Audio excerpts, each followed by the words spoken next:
विविध मांगों को लेकर महाराष्ट्र राज्य गठ संसाधन केंद्र कंत्राटी कर्मचारी संगठना जिला शाखा चंद्रपुर की ओर से काम बंद आंदोलन पुकारा गया।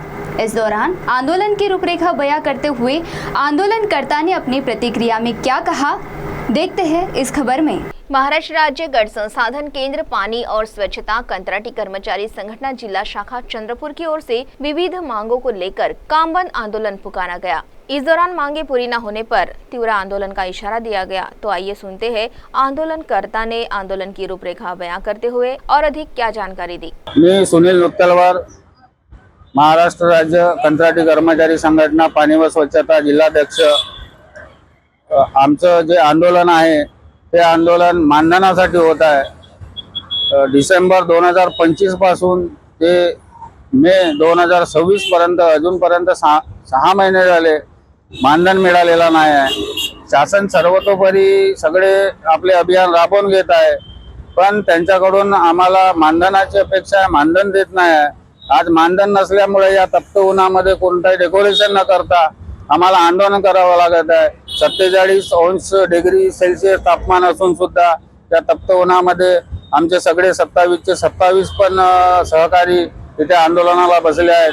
जोपर्यंत आमचा मानधन होणार नाही तोपर्यंत आम्ही आंदोलन करतच राहणार आहोत। आमचे आंदोलन हे पूर्ण महाराष्ट्रात चालू आहे। सगळ्या जिल्हा परिषदामध्ये सगळे कर्मचारी बसलेले आहेत आणि आंदोलन 3 टप्प्यामध्ये घेणार आहोत। आम्ही आता 5 तारखेपर्यंत जिल्हा परिषद कार्यालयासमोर आंदोलन होणार आहे। त्यानंतर 8 तारखेला माननीय स्वच्छता मंत्री पाणी पुरवठा व स्वच्छता मंत्री गुलाबराव पाटील यांच्या निवासस्थानासमोर धरणे आंदोलन होणार आहे जळगावला।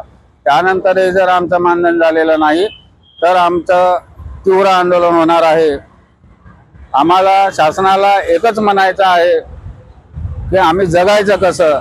मुलांच्या फीस आहेत, शाळेंच्या फीस आहेत, कुणी आजारपण आहे, दवाखाने आहेत, हे यांना वेळ देता येत नाही। ते वेळेत उपचार करण्याच्या गोष्टी आहेत।